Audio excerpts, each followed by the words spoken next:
Hello and welcome to the Ecosysteming Podcast. I'm your host, Thom Ruhe, and today I have a very special privilege.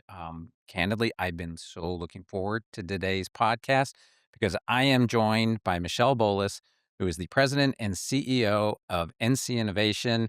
Michelle, thank you for joining us in studio. Thank you for having me. It is wonderful to be here, Tom, and to see the epicenter of where this work is happening for the fantastic NCIDEA team. I love it. I'm Epicenter, thrilled boy, to be that's a here. big word for me, but I appreciate you thinking that I know what that means. All kidding aside, you come to this role. You you've been here since the beginning, if memory serves, because I was introduced to the organization at the very earliest stage, like when it was still like hadn't even been funded yet through the The beginning legislature. of the beginning. The beginning Yeah, of the yeah, beginning. yeah. So that's been what, 4 years now? We're still in the beginning. I joined in January of 23, Okay, and 3 years. yeah, 3 years. Um, but you're no stranger to the space. To be No. clear, you weren't hired by accident. I mean, you have an impressive career in university innovation, spans decades. You were the chief innovation officer at UNC Chapel Hill and the executive director of Innovate Carolina. Yes. So you have been um, absolutely committed to understanding and realizing the impact of university innovation for, like I said, a couple decades now, if not longer. Yes, yeah. And actually, prior to my time at Chapel Hill, I had the privilege of working at NC State to help found and advance the work of the Institute for Emerging Issues. And really where that ties in to this work that I am doing today is this commitment to taking assets that are knowledge assets that are buried in our systems of higher education, our research institutions, and getting them out to public good, right? Getting them out where they can make a difference in the world, whether they're cures for rare diseases or the next technology that is, going to transform the way that we live and work and do business. Those assets are generated on a daily basis within our institutions of higher education. So, how do we get the knowledge out to where it's useful for people? And to do that in a state like North Carolina is just an incredible privilege. I want to double click on something there. Yeah. You used the word asset a couple of times, and I don't think that is a generally understood. Like Yeah. we take it for Yeah. granted Yeah. because this is the Yeah. water we swim in, right? Sure. But why don't we just take 1 second so that you can explain to the viewer that it truly is an asset of the state because Yes. of Yeah. how the IP is generated, the intellectual property, the innovation. Absolutely. Yeah, this is an area that I'm really passionate about. Our public university system in North Carolina is just a profound benefit to the state and the citizens. Uh, we have made significant investments over many, many years in the capital infrastructure, the quality of the people that we hire. We attract researchers from all across the country into who are working in all different areas of research uh, uh, and intellectual exploration, right? Um, we are one of the top finest systems of research and higher education in the country. And it is a public good created by and on behalf of and should generate benefit back to the citizens of North Carolina at a very high rate of volume and predictability, right? We should Right. be seeing the results of the fruits of our investment in this incredible research platform in a more regular way.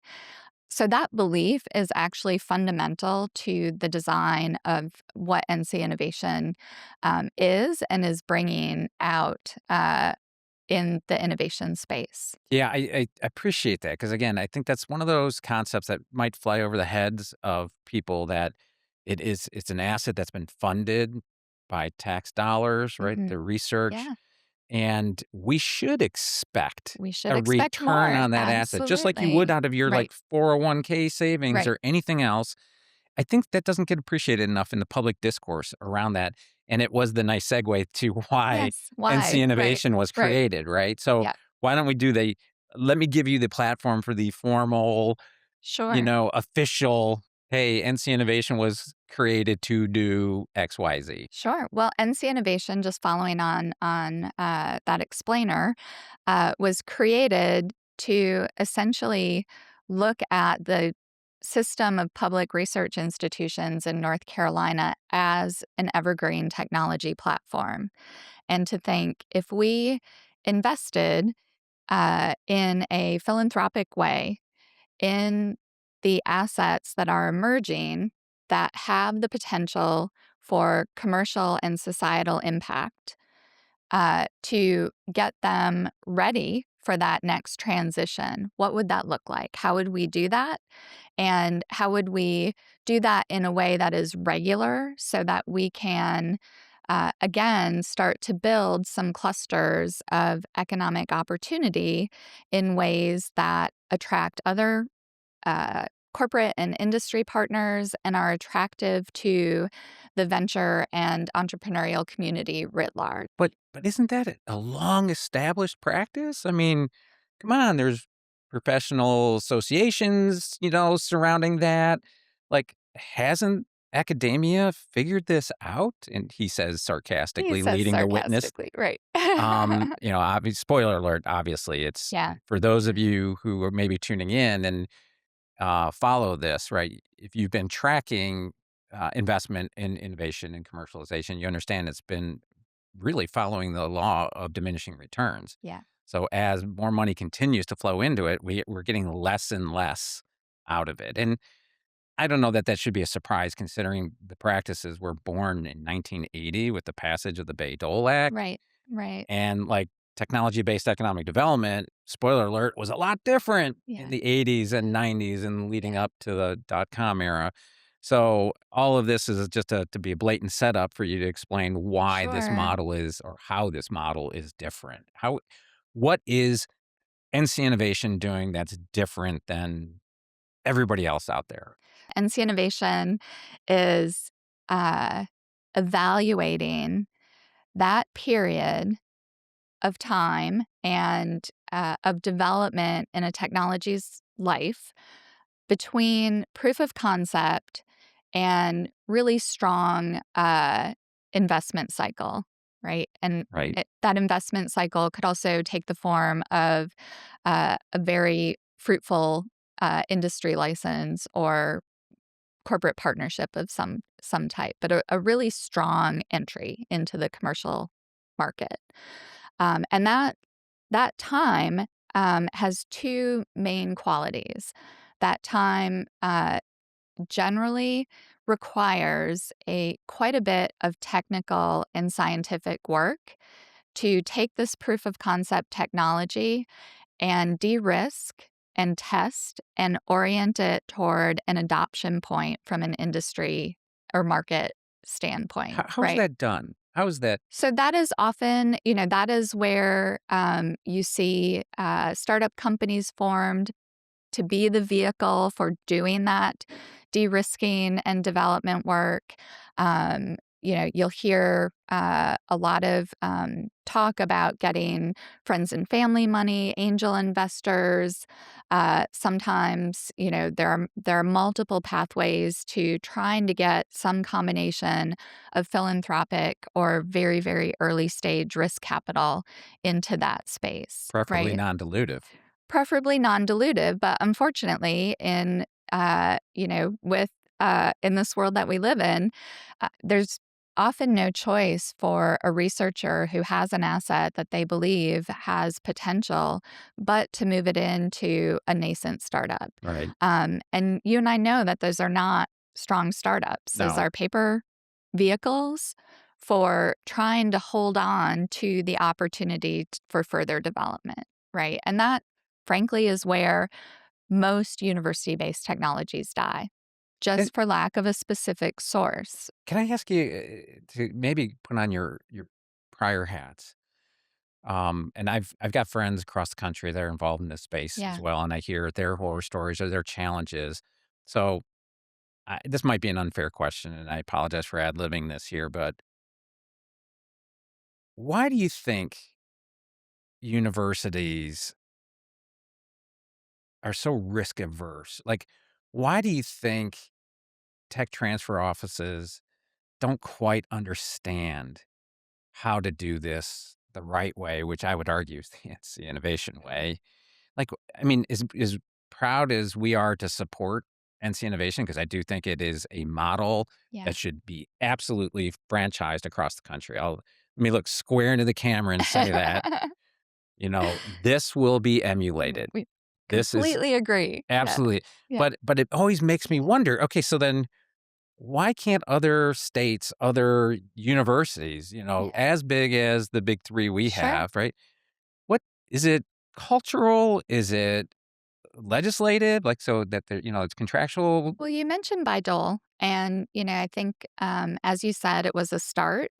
Unfortunately, in a lot of ways, it was also a finish in Mm, terms of federal involvement in supporting this kind of work, and it was an unfunded mandate, right? So that imperative for universities to uh, do everything that they can with their research to get it to a commercial or a societal output doesn't come with any particular funding mechanism or other set of incentives that would motivate that kind of behavior. So it really is up to every university to find their own pathway for funding that activity and right. supporting that activity. And that, frankly, is just in competition with a lot of other priorities. The larger, I would posit, the larger the university gets, the more risk adverse it gets in those Isn't areas. that crazy? And it it just is a very challenging set of activities for any one institution to take on in a regular way, right? Yep. Because it just involves so many different variables within an environment that is set up to do really different things, right? We're not incentivized for it inside our universities. We're not rewarded for it. Faculty, by and large, that's starting to change. We're starting to see a lot more attention to tenure and promotion standards that take into account entrepreneurial activity. Could you imagine? Can you imagine? But by and large, the prevailing systems do not award entrepreneurial activity of any kind, and Yeah. so you often, are most um, risk inclined and uh, bursting with new ideas faculty and our junior faculty are going to wait until they are secured in their tenure pathway to do this kind of work. And so we're really at odds with ourselves from within the system. No, I get that. That makes sense. And I will say it's one of the many reasons I just love being in your presence because you drop these knowledge bombs that are just like, they just stumble out of your mouth. And I think, oh, that's profound. Like Beidol, that you're right. That wasn't a mandate. It was a permission slip, basically. Yeah, Right? So it suggestion. made it okay, right, that you Yeah, could, go ahead and take a carried interest in an IP coming out, but it's not like there was a huge bucket of money that got attached to that. It was right, left to the schools to figure out. right. And then the other parallel of what you just said, I think about how it applies to, just economic development more Yeah, broadly, right? It seems that we are, and we're not alone in North Carolina, all the states are. This is a race to the bottom, but in traditional economic development, the smokestack chasing, right? We will throw money at trying to bribe, I mean, encourage a big company, right, to move here. Um, and it's just kind of like the thing we do, yes, and yeah, everybody does it despite overwhelming evidence to the contrary that it's diminishing returns yeah, and the output, the economic impact of supporting nascent firms yeah. considering it's nascent firms that create all net new jobs in this Exactly. country. Yes, But somehow the logic around that eludes the people in power that control the strings of these resources. And I mean, I know I'm preaching to the choir here, but I do sense, and this is actually a good transition. I yeah, do sense that maybe times are shifting because you and I recently participated in these high level we did. conversations around advancing innovation and entrepreneurship. Um, I guess what I'd ask, what was your take on Yeah. this dialogue, and what do you have hopes that it's going to go somewhere? When I talk about what NC Innovation means for North Carolina, not necessarily what we are in terms of an organization, but what we are as a signal that North Carolina is taking innovation very seriously as a critical component of our overall economic future, right? I think a $500 million endowment and the mandate from the General Assembly, the belief that the General Assembly has put in this organization and in what we're doing around moving innovation from the sidelines into the center of the conversation of what it takes for North Carolina to be competitive. I think things are shifting. I think that is an enormous shift.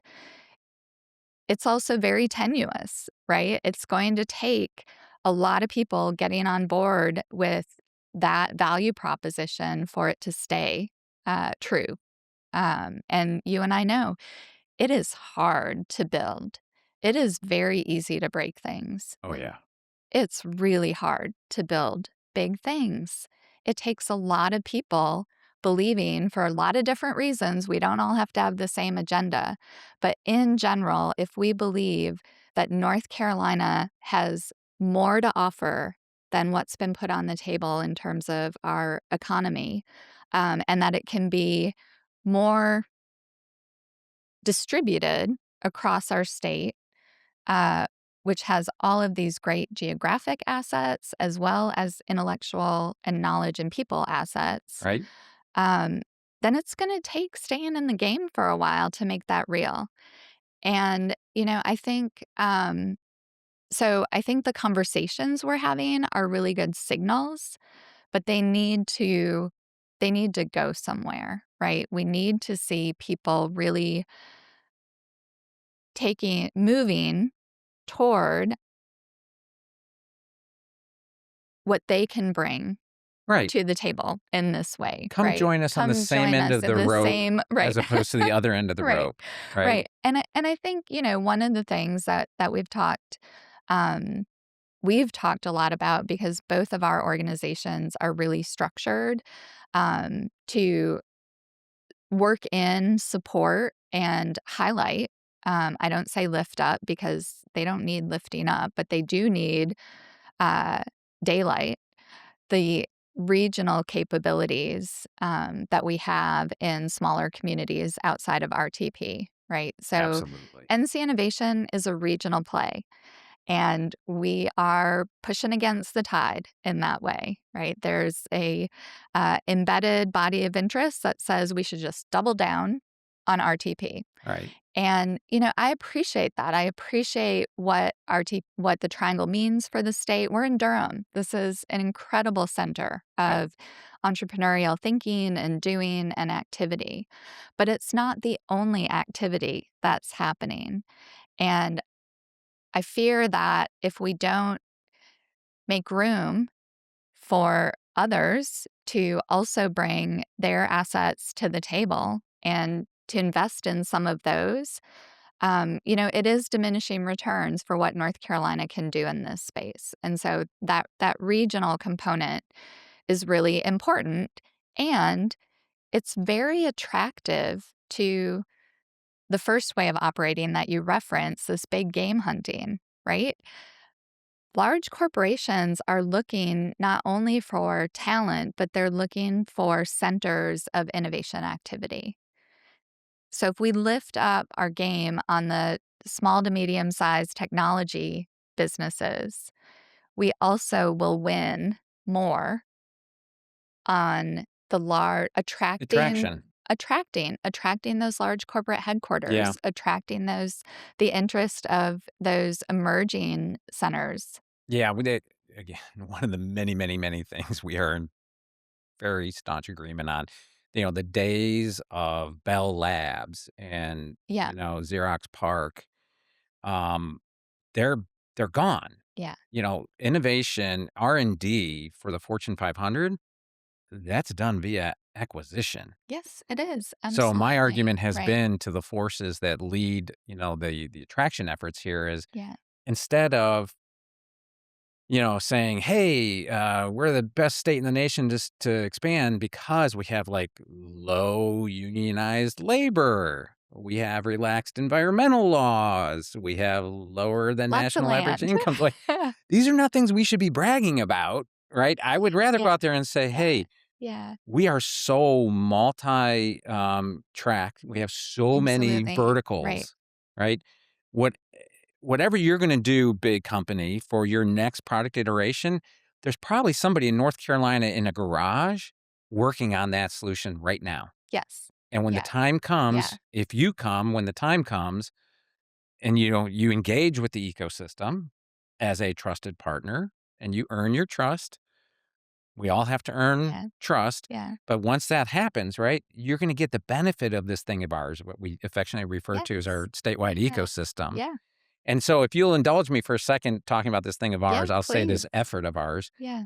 Um, I know I'm just shamelessly Oh, leading the please witness do here it. when I say this, but I think that, you feel we have a Yeah, good, strong partnership between the two absolutely. organizations. Yes. Can I shamelessly ask you why you like our association Well, and what we NC idea came to brings? you, so, I think that we've been the shameless, um, party in that relationship, but one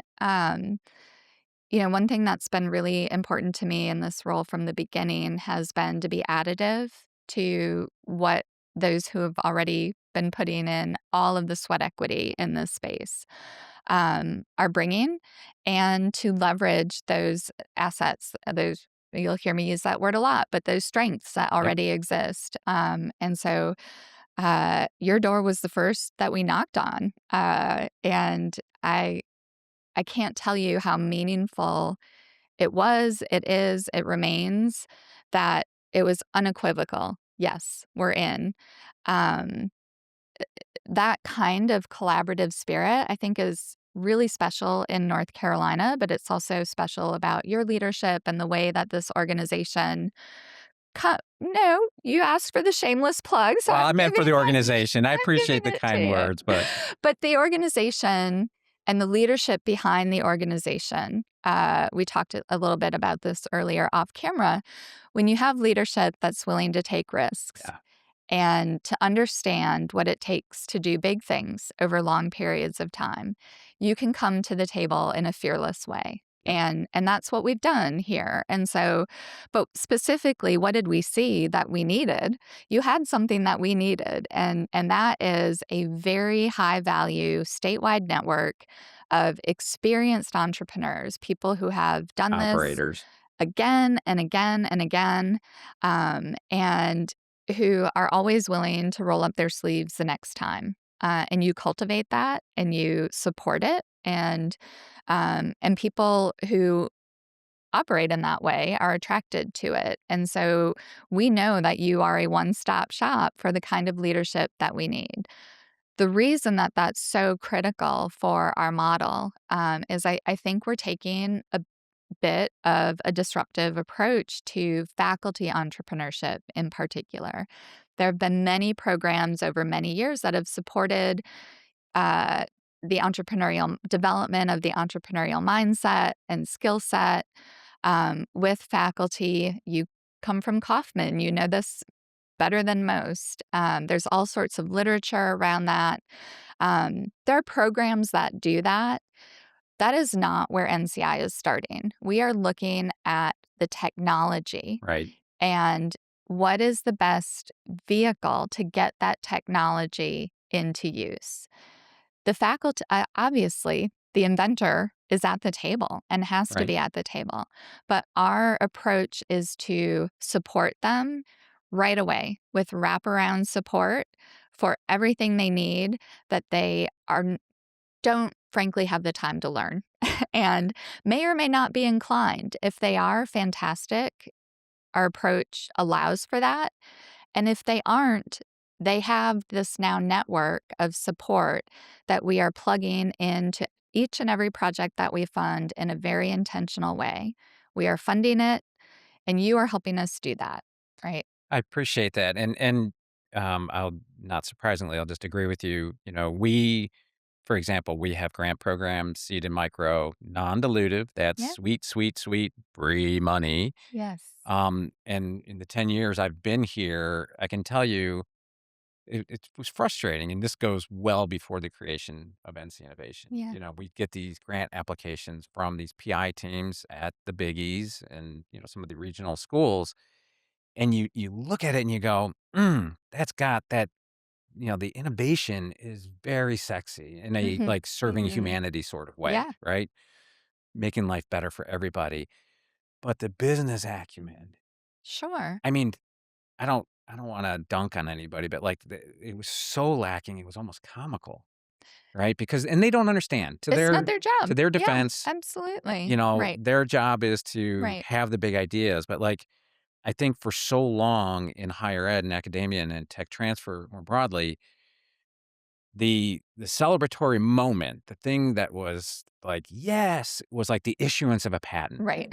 And I remember I was at UT Arlington, helping a friend down there that's trying to grapple with, you know, tech transfer, and he wanted me to be there for their summit in particular, Yeah.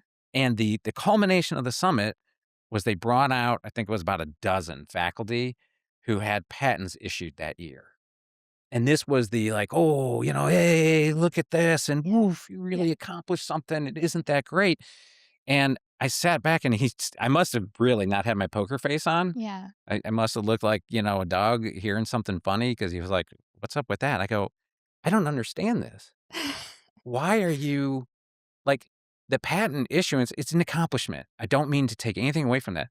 But that's just the starter's pistol Right. for a marathon that still has to be run, Yeah. right? Yeah. Like now the work begins Yeah. because what's the use of the patent if it never serves humanity? That IP has to be carefully developed and, into a technology and a product, right? Yep, And that the the patents are very important. they are, no doubt. The intellectual property portfolios, of our institutions are very high value, but they're also high value libraries that often sit like libraries do, like books on a shelf, Oh, yeah, right? And so I think that the question is what do they represent in terms of commercial opportunity and impact opportunity, and that's why you need organizations like ours to take the what is the thing and make it into what is what is the outcome? Universities do this, and they have done it, and we've seen many examples of success from within universities. But what they're not set up to do is to do it in a repeatable and predictable way right. that leads to, kind of a continuing set of outcomes. Predictable Yeah, outcomes. absolutely. No, Right. I get And that. and so, the way that I think about, kind of the development of that IP portfolio is and the investor community is, we've seen the investor community kind of circle around universities for a long time now. And in my head, I imagine that as kind of like a giant catcher's mitt, right? Just waiting for that one stray ball to come and Right. grab it and run. And sometimes they get a little bit closer and, they're grabbing more balls, but they're dropping a lot of them Oh, because they're just so nascent. They're right. just so underdeveloped. Um, and so I think what we're trying to do is say, we really teed up a portfolio that was of much higher value because it's been de-risked, it's been developed towards specific industry and market white space and need, and it's been evaluated for adoptability, by the market, by industry, all in a very short period of time. So it's hot, right? And we can do that across many different sectors because our universities are spinning out research across many different sectors. We're obviously strong in North Carolina in biotech. About 50% of what we see coming in is somewhere related to biotech, but we have emerging strengths in a lot of other areas, and we should explore those. Oh, absolutely. Yeah. I mean, I think, frankly, just as a data point on that, North Carolina not only has an NSF engine, we Yes. were awarded Yeah. 2, 2. Yeah. and I believe the textile engine, which I happen to have the privilege of Yes. serving as the board chair, is the only one that was targeted in a rural community, Yes. right? And when you think about as an industry revitalization of an industry, textile in particular, has so much application in rural communities, more so than others. And I think that's reflected. I know you're collaborating in Charlotte on yet Yes. a third potential, Potentially a third. It's very engine. exciting. And so, Yeah. and again, it speaks to what you just said about the diversity. I want to talk about the kind of the funding. You'd said that funds are kind of hanging out there with their catcher's mitt out there ready to catch something. We recently made a big move. You did. You've had a big month. Yeah. Yeah, between, bringing over the Riot team.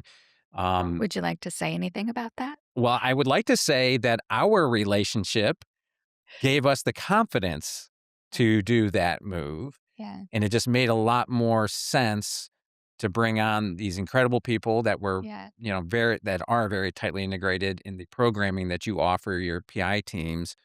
And they are proven. They've been, one of our longest standing ecosystem Yes. partners for a decade now.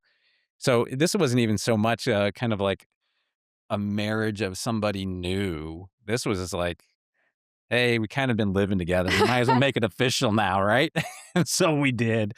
But so as exciting as that is, that what I was teeing up was another big, big move, at least for us, again, being relatively small. Yeah.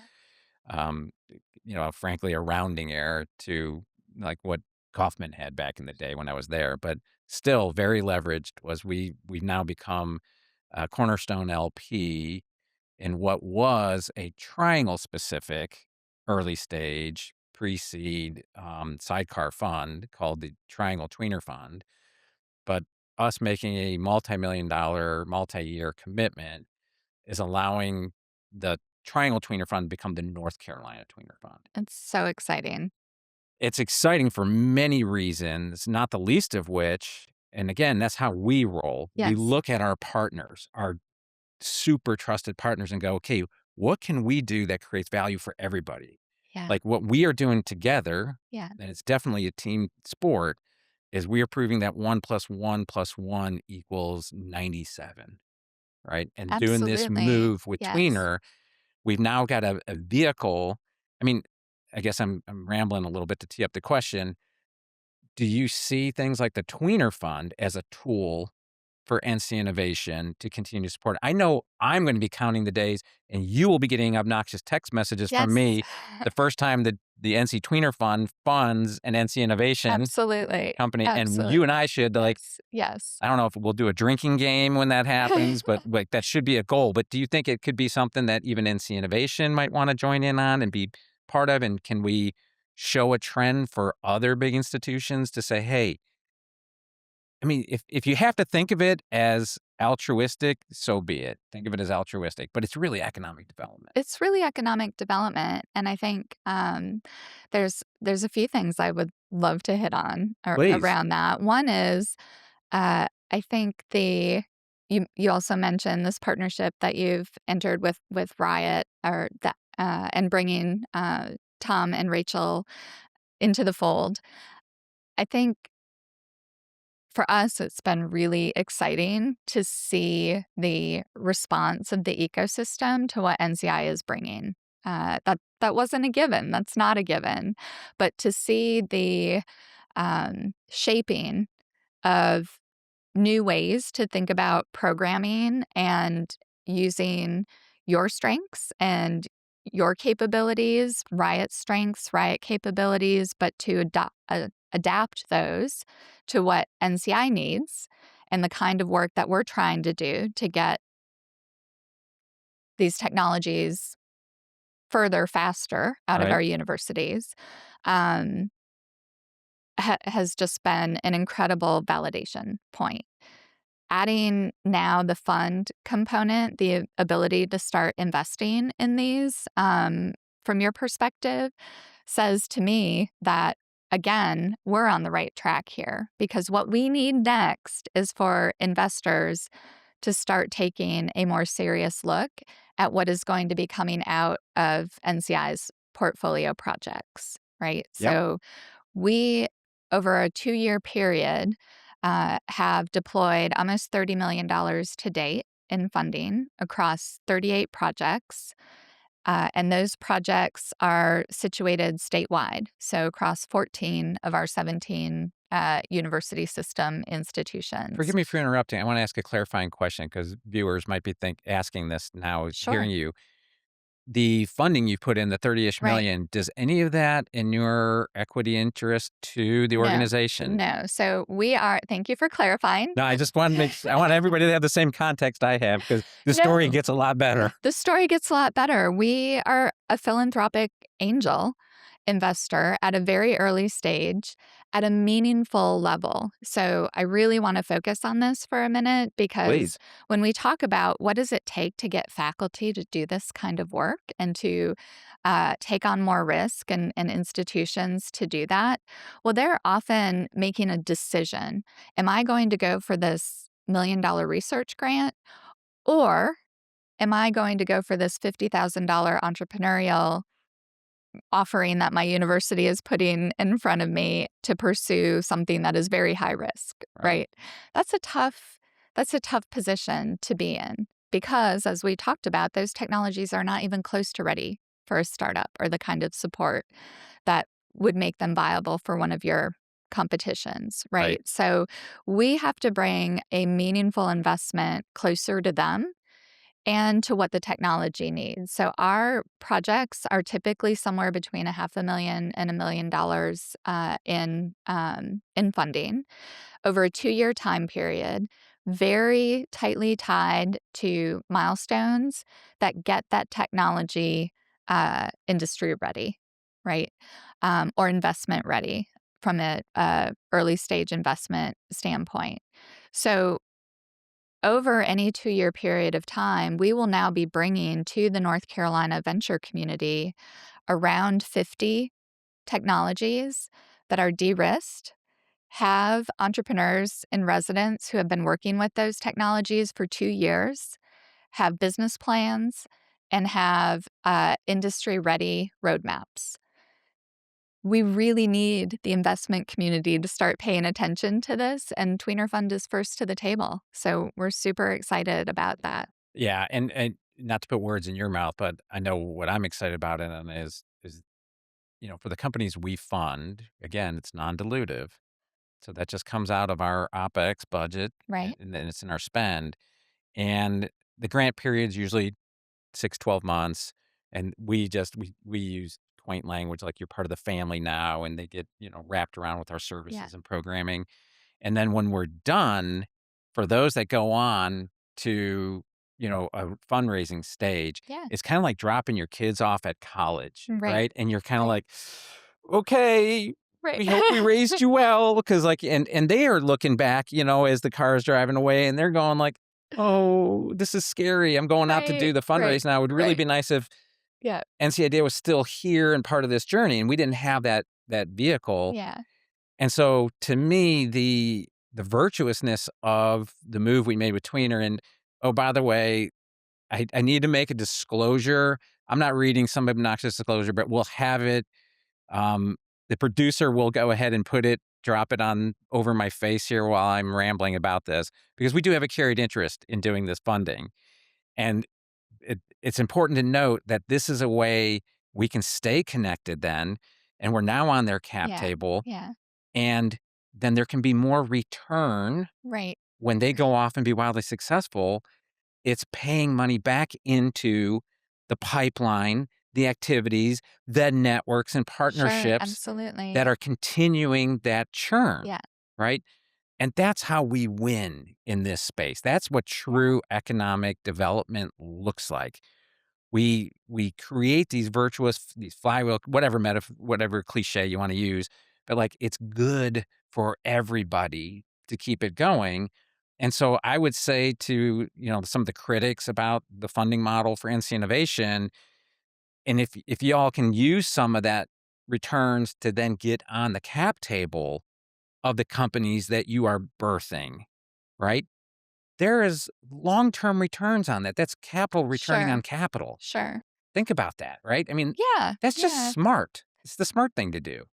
And other states have done that Yep, to be sure. But I want to be clear that NCI right now is 100% focused on the authorities that we have from North Carolina to do the work that we're doing in a understood. non-dilutive way. And I think that I'll be honest, I am relieved that we did not enter the ecosystem with any kind of venture fund associated with NC Innovation. And the reason is that it changes the way that you scout technologies when you start Abs from a venture perspective. So for North Carolina, for now, I really believe that NCI wholly investing in a philanthropic way on the public good that is the technology asset. And and why are we doing that on the university side? We're doing that so that any value that is created around that technology accrues back to a vehicle that belongs to the state of North Carolina, our public universities, right? Yep, The university accrues that value and the people own that. So it is a public good. And I think that is absolutely the right space for us.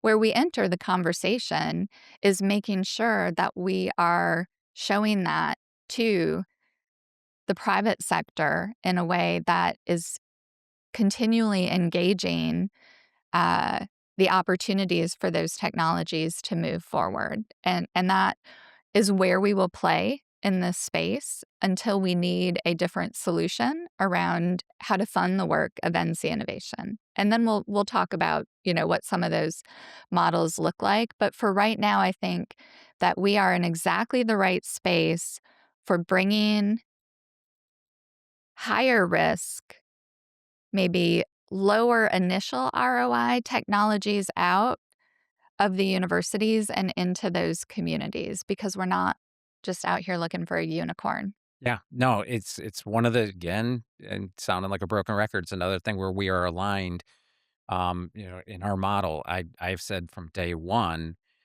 if 80% or more of the companies we fund at the earliest of stage, Mhm. we are overwhelmingly majority of the funding, that we do, we're first external funding going into these Yeah. organizations. We are Yeah. very, very early and risk tolerant.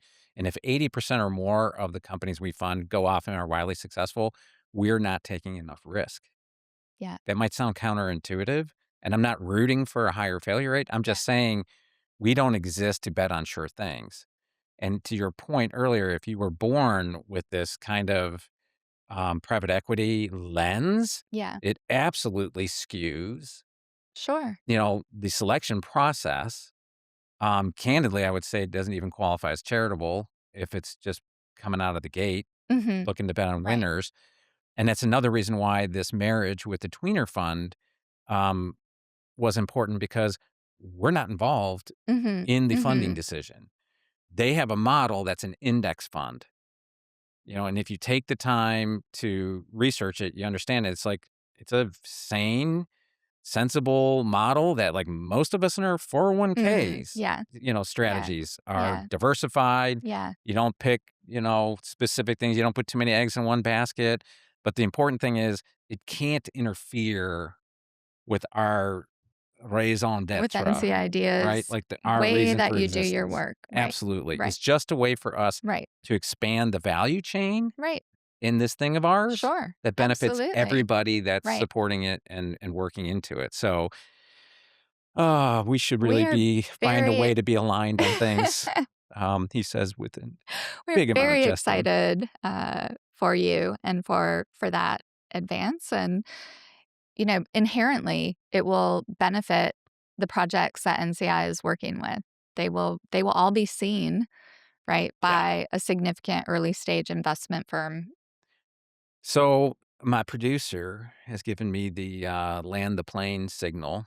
So um, why don't we do that? Sure. And so I'm gonna apologize because I know it's kind of it's like when you're interviewing for a job, all this stupid interview questions you have to do. But I really do want to ask you this.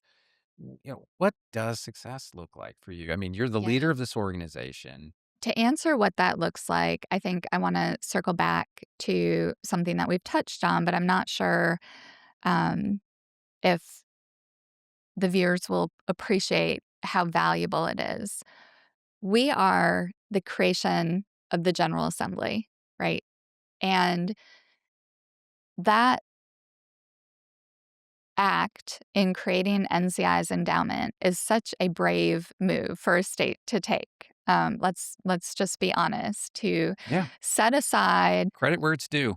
public dollars, and we are not spending those dollars, right? We are managing those dollars, but what we have is the authority to use those dollars to generate income and to use that income to do our issue our grants and do our regional ecosystem work. To even set that aside is a huge step forward for North Carolina. We have to keep that, right? I think any effort like this takes time and it takes the accrual of success to hit the economic development types of metrics that we would want to see. Yep. Jobs created, businesses created, healthy businesses, clusters of technologies, new industry coming to the state, Tax revenue, tax revenue. wages, That's a 10-year play. At least, at least. right? But let's say 10 years. I mean, I think we will see measurable success in 10 years. That's a big, bucket that I wanna put a circle around because I think it's really important, and that's what success will look like for me, right? It's like building a building. You can do all of the plans, and you can do the early work, and you can get the site ready, but until that building is finished, it's really hard to feel that, you've been involved in the creation of something lasting and meaningful. So don't pour the footers and then stop the building. Yeah, yeah, let's give it To let's torture a let's give it metaphor. a real go. Yeah, Right, no, I absolutely. couldn't agree more, and Yeah, having had kind of, a ringside seat when that was all being debated, my very uninformed, opinion, so full caveat, very uninformed, blissfully ignorant, but it was like, it was vetted, it had its day in court, a decision was made. Now, let's do it. let's do it, Let's do right? it. Like, it's Absolutely. anything Yeah, less is yeah, intellectually dishonest, and why wouldn't you why don't we? Why are we afraid to invest in ourselves, right, right. right? We have so much going for us that, like, we should be happy to 'cause, to come full circle on the conversation, when you think about when we were talking about it, it's an asset, right? It is an asset. Yeah, If you are yeah, not a supporter right. of the NC Innovation funding model, I don't think you would go so far as to say we should stop all research at all of our universities, right?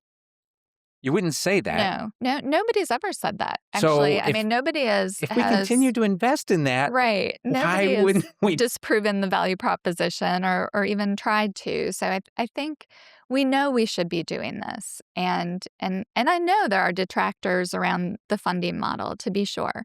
But let's give it a chance and see where it goes. I think the second kind of bucket is around, okay, given that doing big things is hard, it's politically very risky.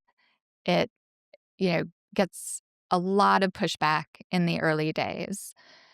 For me, real success is being able to do this work with a great team. Shout out to my team. I mean, just Exceptional. phenomenal people, exceptionally talented, each in very unique ways, but bringing that together to make the whole what we're becoming.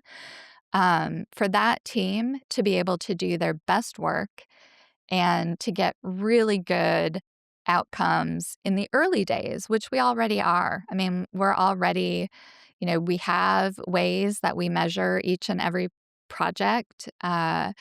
We are working methodically and in a replicable way. So we're going to be able to, in early days, really see how far we've come against the model and what Right. we expected of the model.